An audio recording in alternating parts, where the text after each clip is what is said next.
दोस्तों, स्वागत है आपका मेरे YouTube चैनल इंग्लिश बाबू पर। और आज मैं फिर हाजिर हूँ आपके साथ एक नई स्टोरी लेकर। और दोस्तों, आज जो स्टोरी मैं आपके लिए लेकर आया हूँ बहुत ही मज़ेदार, बहुत ही अच्छी कहानी है। कहानी सुनने में आपको बहुत मज़ा आएगा। उसके अलावा दोस्तों, आज की इस स्टोरी में आपको कुछ नए इंग्लिश के वर्ड मीनिंग सीखने को मिलेंगे, उनकी करेक्ट प्रोनाउंसिएशन के बारे में पता चलेगा। और हमेशा की तरह जो इसका ग्रामर का पार्ट है उसे डिटेल में कवर करेंगे, तो एक एक स्ट्रक्चर को आप बड़ी आसानी से सीख पाएंगे। तो चलिए दोस्तों, आज की इस कहानी को हम शुरू करते हैं। और सबसे पहले कहानी का टाइटल देखते हैं। कहानी का टाइटल है the Qazi and his servant. क्या अर्थ हुआ?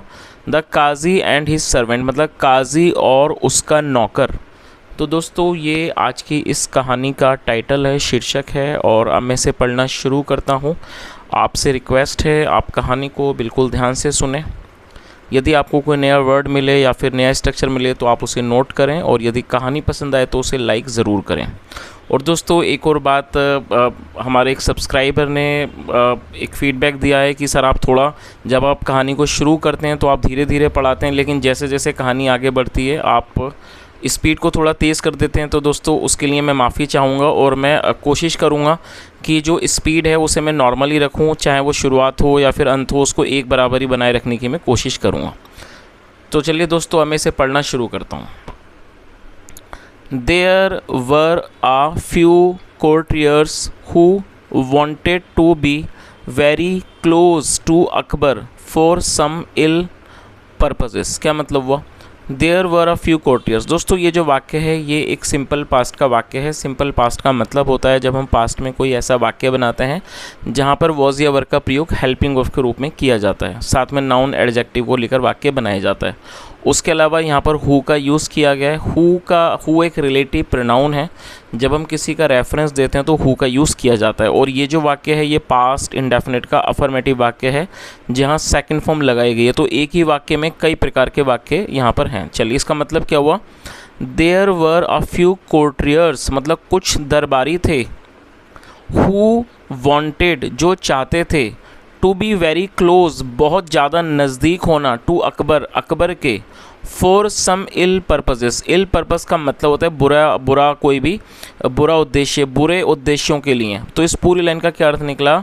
There were a few courtiers who wanted to be very close to Akbar for some ill purposes मतलब कुछ दरबारी थे जो अकबर के नज़दीक होना चाहते थे। Wanted to be close to Akbar, Akbar के नज़दीक होना चाहते थे। फॉर सम इल पर्पजेस कुछ बुरे उद्देश्यों के लिए। आगे देखिए, Akbar was always alert about them. दोस्तों, ये जो वाक्य है ये भी सिंपल पास्ट का वाक्य है जहाँ पर वॉज का इस्तेमाल हेल्पिंग वर्ब के रूप में किया गया है। अलर्ट का मतलब होता है किसी चीज़ के बारे में सचेत रहना, सचेत होना, सतर्क होना। Akbar was always alert about them, जो अकबर थे वो हमेशा उन लोगों को लेकर, उन लोगों के प्रति क्या थे? अलर्ट थे, मतलब कि सतर्क थे। He never allowed himself to be carried away by their sweet talks. दोस्तों, कैरीड अवे का मतलब होता है किसी की बातों में आ जाना, और ये पास्ट का अफर्मेटिव वाक्य तो सेकंड फॉर्म लगाई गई है। ही नेवर अलाउड हिमसेल्फ, अलाउ का मतलब होता है अनुमति देना, मतलब उन्होंने कभी भी अपने आप को अनुमति नहीं दी टू बी कैरीड अवे उनकी बातों में आने की, बाय देयर स्वीट टॉक्स उनकी मीठी बातों से। तो इस पूरी लाइन का क्या अर्थ निकला? He never allowed himself to be carried away by their sweet talks मतलब उन्होंने उनकी प्यारी बातों से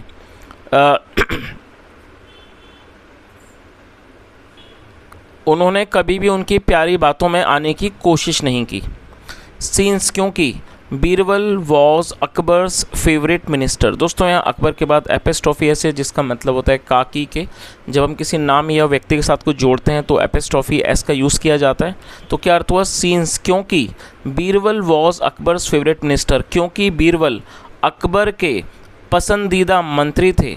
दे ट्राइड टू पुल डाउन। दोस्तों ये भी पास्ट का फॉर्मेटिव वाक्य और दे का मतलब होता है वे या फिर वे लोग। जब सब्जेक्ट में एक से ज़्यादा लोग शामिल होते हैं तो दे का यूज़ किया जाता है। पुल डाउन मतलब नीचे खींचना। They tried to pull down Birbal's reputation, मतलब उन्होंने बीरबल की रेपुटेशन, रेपुटेशन का मतलब होता है किसी व्यक्ति की प्रतिष्ठा, साख। मतलब क्या हुआ इस लाइन का, they try to pull down Birbal's reputation by defaming him. और दोस्तों डिफेम का मतलब आप नोट कर लीजिए, डिफेम का अर्थ होता है बदनाम करना और ये फोर्थ फॉर्म है। तो इस पूरी लाइन का क्या अर्थ निकला कि क्योंकि बीरबल अकबर के पसंदीदा मंत्री थे, they tried to pull down Birbal's reputation by defaming him, मतलब उन्होंने या कैसा वह कोशिश करते थे बीरबल की प्रतिष्ठा को नीचा करने की, बाय डिफेमिंग हिम, उनको बदनाम कर कर वो उनकी प्रतिष्ठा को नीचा करने की कोशिश करते थे, नीचे लाने की। आगे देखिए, Akkaji was trying to impress Akbar for a couple of days. दोस्तों इम्प्रेस का मतलब होता है किसी को प्रभावित करना, और ये जो वाक्य है ये पास्ट कॉन्टिन्यूस का वाक्य है। पास्ट कॉन्टिन्यूस का मतलब होता है जब हम पास्ट में कोई ऐसा वाक्य बनाते हैं जहाँ पर रहा था, रहती जैसे शब्द आएंगे वहाँ वॉज या वर्ब का हेल्पिंग वर्ब के रूप में प्रयोग किया जाता है।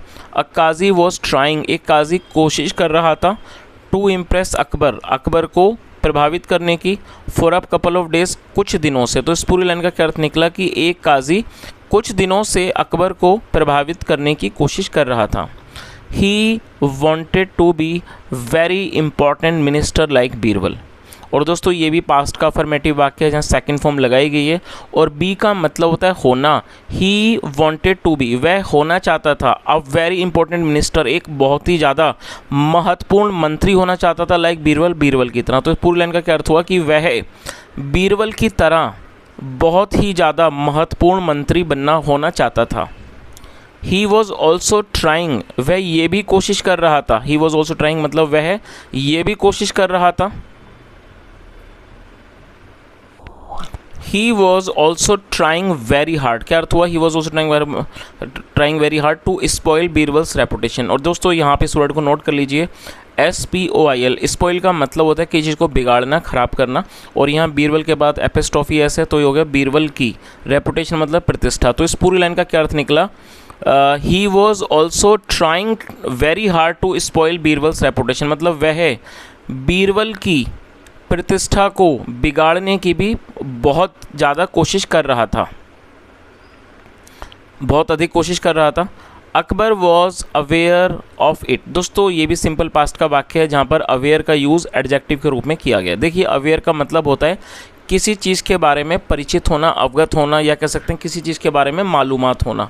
जब आप उस बारे में आप जागरूक हों, आपको बात पता हो, तो उसके लिए अवेयर वर्ड का यूज़ किया जाता है जो कि एक एडजेक्टिव है। तो क्या अर्थ हुआ, Akbar was aware of it, मतलब अकबर इस बात से अवगत थे, या कह सकते हैं अकबर इस बारे में जागरूक थे। And wanted to play a trick with him, और वह उसके साथ एक ट्रिक खेलना, मतलब एक चाल खेलना चाहते थे।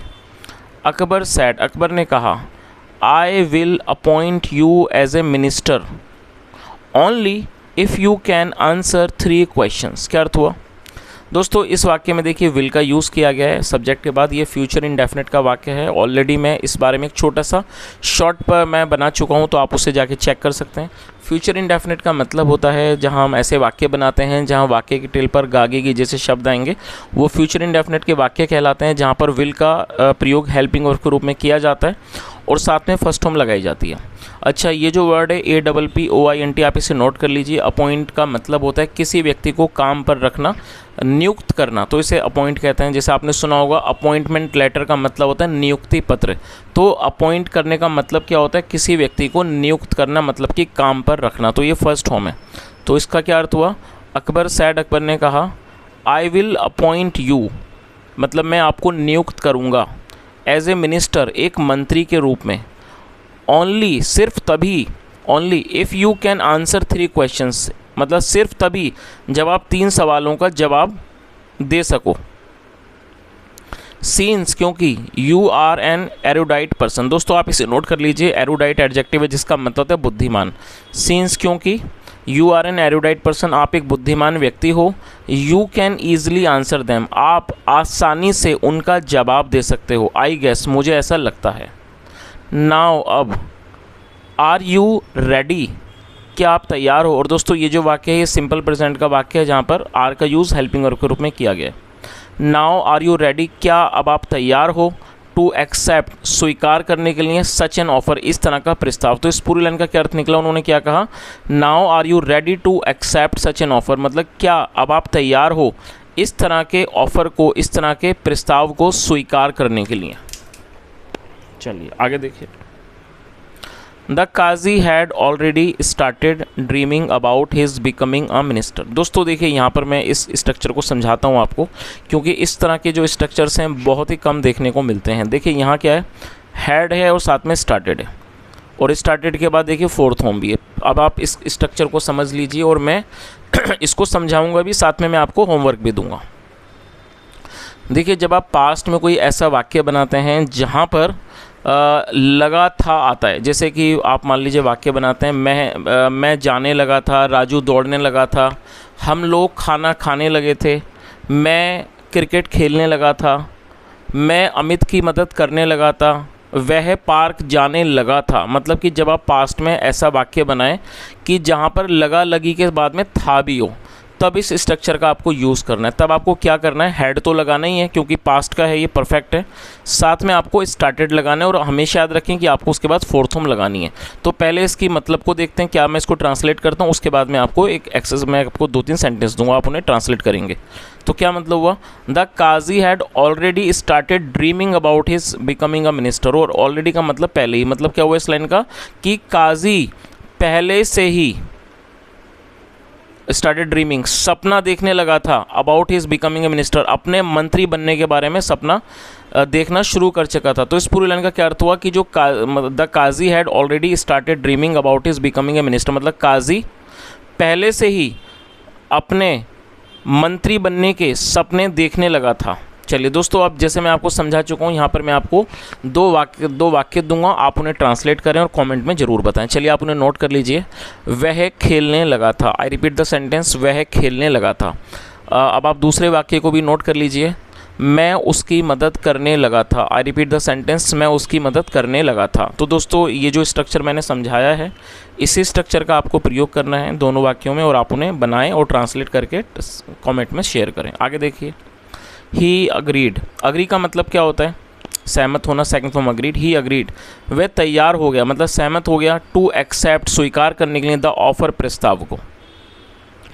तो दोस्तों यहाँ तक कहानी आपको समझ आ गई होगी। थोड़ा सा मैं समराइज़ कर देता हूँ। जैसा हमने देखा कि भाई कुछ ऐसे मंत्री थे दरबार में जो क्या करना चाहते थे, जो बहुत नज़दीक आना चाहते थे अकबर के, मतलब उनका खास बनना चाहते थे, लेकिन जो अकबर थे वो भी बहुत ज़्यादा सतर्क रहते थे, वो जानते थे इन सब बातों के बारे में,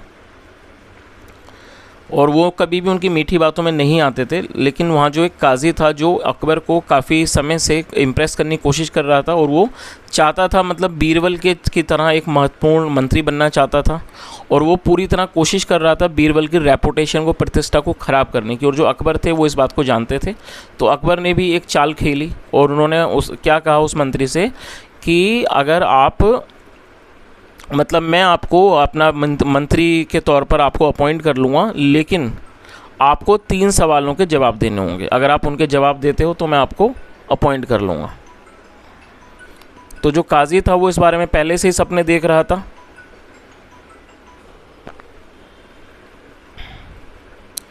तो जब उन्होंने कहा कि भाई आपको 3 सवालों के जवाब देने होंगे तभी मैं आपको अपॉइंट करूँगा अपने, मतलब एक मंत्री के तौर पर, तो जो काजी था वो पहले से इस चीज़ का सपना देख रहा था अपने खुद के मंत्री बनने के बारे में, तो वो तैयार हो गया। He agreed to accept the offer, मतलब कि वो उस ऑफ़र को, ऑफ़र का मतलब था प्रस्ताव, उस प्रस्ताव को स्वीकार करने के लिए वो तैयार हो गया, सहमत हो गया। चलिए आगे देखिए, अकबर ने कहा द 3 क्वेश्चंस आर, मतलब 3 सवाल हैं। अब देखिए यहाँ से 3 सवाल शुरू होते हैं, आप भी इनको ध्यान से सुने ताकि हमें एक कहानी अच्छे से समझ में आ सके।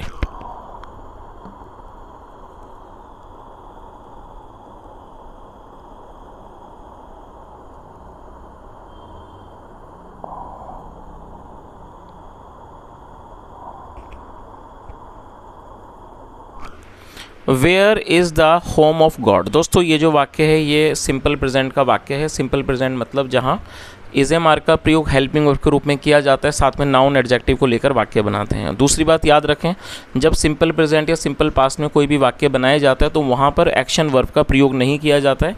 तो इस तरह के जो वाक्य रहते हैं उनको नो एक्शन सेंटेंस भी कहा जाता है। अच्छा, तो क्या अर्थ हुआ? Where is the home of God, मतलब कि भगवान का, ईश्वर का घर कहाँ है, ये पहला सवाल है। अगला सवाल क्या था? व्हाट डज गॉड ईट। दोस्तों ये जो वाक्य है ये प्रेजेंट इंडेफिनिट का इंटरोगेटिव वाक्य है। प्रेजेंट इंडेफिनिट से रिलेटेड ऑलरेडी मैं एक वीडियो डाल चुका हूँ, तो आप जाकर चेक भी कर सकते हैं। प्रेजेंट इंडेफिनिट का मतलब होता है जब हम वर्तमान में कोई भी ऐसे वाक्य बनाते हैं जहाँ ताहे तिहे आता है, तो ये वही वाक्य है, उसका ये इंट्रोगेटिव सेंटेंस है। और यदि जब हम इंट्रोगेटिव बनाएंगे और जो हमारे सब्जेक्ट है वो सिंगुलर होगा, जैसा यहाँ पर है, तो हमें डज का यूज़ करना होता है और व्हाट का मतलब होता है क्या, और डू डस के बाद हमें सब्जेक्ट को मेंशन करना होता है और वर्ब की फर्स्ट फॉर्म में लगानी होती है। तो क्या अर्थ हुआ? व्हाट डज गॉड ईट, मतलब कि भगवान या कह सकते हैं ईश्वर क्या खाता है। ये दूसरा सवाल हो गया। अब तीसरा देखिए, what are the actions of God, और ये भी सिंपल प्रेजेंट का वाक्य है। एक्शन का मतलब होता है कोई काम, कृत्य। तो क्या अर्थ हुआ? What are the actions of God, मतलब कि भगवान के क्या काम होते हैं। तो ये 3 सवाल हो गए। पहला सवाल था कि where is the home of God, ईश्वर का, भगवान का घर कहाँ है। दूसरा सवाल है व्हाट डज गॉड ईट, भगवान क्या खाता है, ईश्वर क्या खाता है। What are the actions of God, और ईश्वर का या कह सकते हैं भगवान के क्या काम होते हैं। तो ये 3 सवाल हो गए। अब देखिए आगे क्या कहानी में होता है। You have to answer these questions by tomorrow, और उन्होंने आगे क्या कहा कि बाय टुमारो मतलब कल तक। और दोस्तों ये जो वाक्य है ये प्रेजेंट फोर्स्ड एक्शन सेंटेंस है। आज मैंने इसी का एक छोटा सा एक छोटी शॉर्ट वीडियो डाली है जहाँ पर मैंने इसको समझाया है। ये जो वाक्य है ये प्रेजेंट फोर्स्ड एक्शन सेंटेंस है। प्रेजेंट फोर्स्ड एक्शन सेंटेंस का मतलब होता है जब हम वर्तमान में कोई ऐसा वाक्य बनाते हैं जहाँ पर किसी भी तरह की नेसेसिटी को, मतलब आवश्यकता को दर्शाते हैं कि वो काम होना बहुत ज़्यादा ज़रूरी है, तो इस तरह के वाक्यों में हैज़ टू का यूज़ किया जाता है। तो क्या अर्थ हुआ? You have to answer these questions by tomorrow, मतलब क्या हुआ कि आपको कल तक इन सवालों का जवाब देना, इन प्रश्नों के आपको उत्तर देने हैं कल तक। आगे देखिए,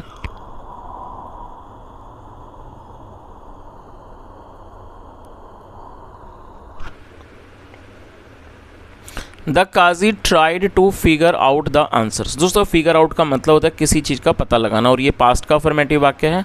यहाँ सेकंड फॉर्म लगाई गई है, और देखिए यहाँ 2 वर्ब का प्रयोग करके वाक्य को बनाया गया। तो इस बात को भी आप याद रखें, जब आप किसी वाक्य में 2 वर्ब का प्रयोग करना चाहते हैं तो पहली वर्ब के बाद आपको टू लगाना है। टू यहाँ पर कंजक्शन का काम करेगा, और टू के बाद हमेशा ही फर्स्ट फॉर्म लगानी होती है।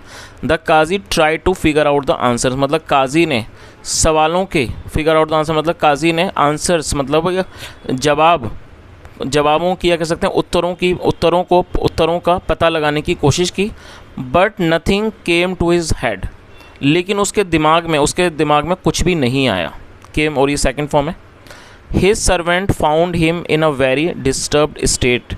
डिस्टर्ब्ड का मतलब होता है बहुत ज़्यादा व्यथित होना, और ये पास्ट का ही अफर्मेटिव वाक्य है जहाँ फाइंड मतलब पाना, सेकंड में found. His servant found him in a very disturbed state, मतलब क्या हुआ इस लाइन का कि उसके नौकर ने उसे बहुत ही एक व्यथित अवस्था में पाया। एंड आस्ट, और उसने पूछा व्हाट हैपेंड हुजूर की हुजूर क्या हुआ है। जब उसके नौकर ने उसको एक व्यथित अवस्था में पाया तो जाहिर सी बात है उसने पूछा कि हुजूर क्या हुआ।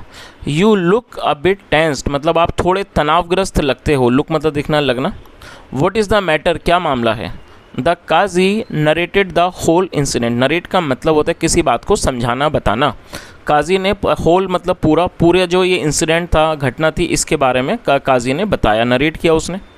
The servant laughed and said. Laugh का मतलब होता है हंसना, सेकंड फॉर्म लाफ्ड। जो सर्वेंट था, नौकर था, वो हंसा और उसने कहा oh these are very simple questions, मतलब क्या हुआ कि ये जो सवाल हैं बहुत ही सिंपल मतलब सरल। These are very simple question मतलब ये बहुत सरल सवाल हैं, प्रश्न है। Why are you worrying yourself about it so much.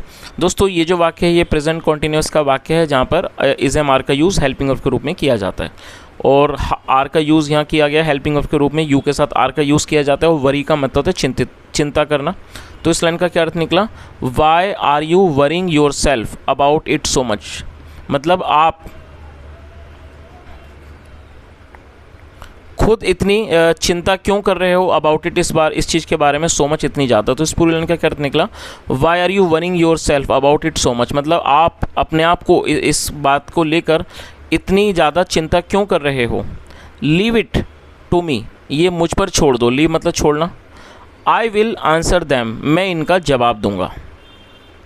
All you have to say in the court is that the questions are easy enough for your servant to answer. तो उसने आगे क्या क्या कहा कि ऑल यू हैव टू से, मतलब क्या हुआ इस लाइन का, आपको बस इतना कहना है दरबार में, ये कहना है दैट कि the questions are easy enough, मतलब जो सवाल हैं वो इतने मतलब इतने ज़्यादा आसान हैं for your servant to answer, कि वो आपके मतलब कि जो सर्वेंट नौकर है वो इनका जवाब दे सकता है। चलिए आगे देखिए। The qazi agreed to do so, agree का मतलब सहमत होना, second form agreed. The qazi agreed to do so, जो काजी था वो तैयार हो गया, सहमत हो गया ऐसा करने के लिए। आगे देखिए। द नेक्स्ट डे मतलब कि अगले दिन। व्हेन अकबर कॉल्ड हिम, जब अकबर ने उसे बुलाया, टू आंसर द क्वेश्चन, सवालों का जवाब देने के लिए, ही सैड, उसने कहा, these are so simple questions, मतलब ये बहुत सरल सवाल हैं, सरल प्रश्न हैं, दैट कि even my servant can easily answer them, मतलब कि जो मेरा नौकर है वो भी इनका सही से जवाब दे सकता है, आसानी से जवाब दे सकता है। हिज सर्वेंट केम अप, जो उसका नौकर था वो आया। कम मतलब आना, सेकंड में केम। हिज सर्वेंट केम अप, उसका नौकर आया। अकबर आस्क्ड हिम, अकबर ने उससे पूछा, where is the home of God, और ये भी सिंपल प्रेजेंट का वाक्य है। तो अकबर ने उससे पूछा, अकबर आस्क्ड हिम, अकबर ने उससे पूछा, where is the home of God, भगवान का या कह सकते हैं ईश्वर का घर कहाँ है। द सर्वेंट रिप्लाइड, नौकर ने जवाब दिया, God dwells in our soul. दोस्तों ये जो वाक्य है ये सिंपल प्रेजेंट इंडेफिनिट का अफर्मेटिव वाक्य है, और जब हम प्रेजेंट इंडेफिनिट में कोई भी अफर्मेटिव का वाक्य बनाते हैं तो यदि सब्जेक्ट सिंगुलर नाउन होगा तब हमें वर्ब की फिफ्थ फॉर्म का प्रयोग करना होता है। तो दोस्तों फिफ्थ फॉर्म से आप कंफ्यूज ना हो। फिफ्थ फॉर्म का मतलब होता है कि जब आप किसी भी वर्ब की फर्स्ट फॉर्म के साथ एस या फिर ई एस को ऐड करते हैं तो वो फिफ्थ फॉर्म बन जाती है, इसलिए मैंने इसको फिफ्थ फॉर्म कहा है। तो DEEL ड्वेल का मतलब होता है किसी स्थान पर रहना, निवास करना, और तो उसकी फिफ्थ फॉर्म है ड्वेल्स। तो क्या अर्थ हुआ? सर्वेंट रिप्लाइड, नौकर ने जवाब दिया, God dwells in our soul, मतलब कि ईश्वर भगवान हमारी आत्मा में रहता है। अकबर दैन रिमार्क्ड, फिर अकबर ने टिप्पणी की। रिमार्क मतलब किसी बात पर टिप्पणी करना। गुड, अच्छा मतलब गुड मतलब अच्छा। नाउ टेल मी, अब मुझे बताओ, व्हाट डज गॉड ईट, और ये जो वाक्य है ये प्रेजेंट इंडेफिनिट का इंटरोगेटिव वाक्य है जहाँ पर डज का यूज़ हेल्पिंग वर्ब के रूप में किया गया है। फिर क्या मतलब हुआ इस लाइन का? नाउ टेल मी, अब मुझे बताओ, व्हाट डज गॉड ईट, मतलब कि भगवान या कह सकते हैं ईश्वर क्या खाता है। द सर्वेंट रिप्लाइड, नौकर ने जवाब दिया, God feeds on our sins, मतलब कि भगवान हमारे जो सिन मतलब पाप, और ये प्लूरल है सिंस, तो क्या होगा? God feeds on our sins, मतलब भगवान हमारे पापों से खाता है या कह सकते हैं पापों को खाता है। अकबर सेड, अकबर ने कहा, इम्प्रेसिव मतलब बहुत ज़्यादा प्रभावी। Before Akbar was going to ask the third question, मतलब इससे पहले कि जब अकबर तीसरा सवाल पूछने वाले थे, द सर्वेंट इंटरप्टेड, इंटरप्ट का मतलब होता है किसी को बीच में रोक देना, टोक देना। जो नौकर था उसने बीच में टोक दिया, जहाँ पर ना सीन्स, क्योंकि I have answer two questions, can I receive any gift. दोस्तों यहाँ जो ये वाक्य है ये प्रेजेंट परफेक्ट का वाक्य है। प्रेजेंट परफेक्ट मतलब वर्तमान में कोई क्रिया का पूरा होना पाया जाना, जहाँ पर हैज़ एफ के साथ थर्ड फॉर्म लगाई जाती है। तो इसका क्या अर्थ हुआ? जहाँ पर ना सीन्स, क्योंकि I have answer two questions, मतलब कि जहाँ पर ना क्योंकि मैंने दो सवालों के मैं जवाब दे चुका हूँ। Can I receive any gift, क्या मुझे कोई गिफ्ट, इनाम मतलब गिफ्ट मतलब कोई उपहार मिल सकता है। अकबर वॉज ऑलरेडी इम्प्रेस्ड, और जो अकबर थे वो पहले से ही प्रभावित थे। विद द सर्वेंट्स रिप्लाई, नौकर के जवाब से वो पहले से ही प्रभावित थे। He readily agreed to give him something, readily का मतलब होता है किसी भी तुरंत। ही रेडिली अग्रीड, वो तुरंत सहमत हो गए, तैयार हो गए। टू गिव हिम समथिंग, उसे कुछ देने के लिए वो तुरंत तैयार हो गए। अकबर सैड, अकबर ने कहा, सीन्स क्योंकि, I have never met a servant as intelligent as you. I appoint you as the qazi and your master will be the servant from now on. चलिए क्या मतलब हुआ? अकबर सेड, अकबर ने कहा, सीन्स क्योंकि I have never met a servant as intelligent as you, और दोस्तों ये जो वाक्य है ये भी प्रेजेंट परफेक्ट का वाक्य है और यहाँ पर नेवर का यूज़ किया गया। नेवर का मतलब होता है कभी नहीं। तो अकबर ने क्या कहा, क्योंकि मैं आपके जितने बुद्धिमान नौकर से कभी भी नहीं मिला हूँ। आई अपॉइंट यू मतलब मैं आपको नियुक्त करता हूँ एज द काजी, काजी के रूप में, काजी के तौर पर मैं आपको अपॉइंट करता हूँ। एंड योर मास्टर और जो आपका मालिक है, विल बी द सर्वेंट वो नौकर होगा, फ्रॉम नाउ ऑन मतलब है अब से, मतलब अब से वो नौकर होगा। तो उन्होंने क्या जवाब दिया, क्योंकि मैं आपके जितना बुद्धिमान नौकर से कभी भी नहीं मिला हूँ, तो इसलिए आई अपॉइंट यू एज अ काजी मतलब मैं आपको काजी के तौर पर नियुक्त करता हूँ। और जो आपका मालिक है and your master will be the servant from now on वो अब से नौकर होगा। देन फिर अकबर आस्क्ड अकबर ने पूछा, what are the actions of God मतलब कि ईश्वर के क्या एक्शंस, ईश्वर के क्या काम होते हैं। द सर्वेंट रिप्लाइड नौकर ने जवाब दिया, जहाँ पना you have just now witnessed an action. दोस्तों ये भी present perfect an action of God. और दोस्तों ये भी प्रेजेंट परफेक्ट का वाक्य है जहाँ पर हैव के साथ थर्ड फॉर्म लगाई गई है।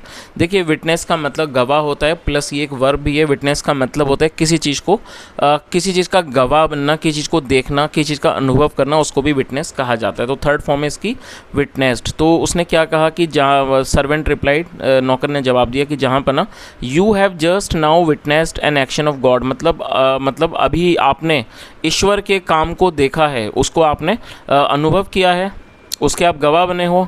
God can convert a qazi into a servant and vice versa मतलब भगवान ईश्वर एक काजी को नौकर बना सकता है और एंड वाइस वर्सा और इसका विपरीत मतलब इसका उल्टा कर सकता है। There is nothing more that I can say ऐसा कुछ भी नहीं है जो मैं इससे ज़्यादा बोलूँ। टू एलाबोरेट इसको एलाबोरेट करने के लिए, इसको बताने के लिए, ऑन हिज एक्शंस उसके कामों को एलाबोरेट करने के लिए, बताने के लिए ऐसा कुछ नहीं है कि मैं बोलूँ। Akbar began to clap his hands, begin मतलब शुरू करना, सेकंड फ्रॉम बिगिन।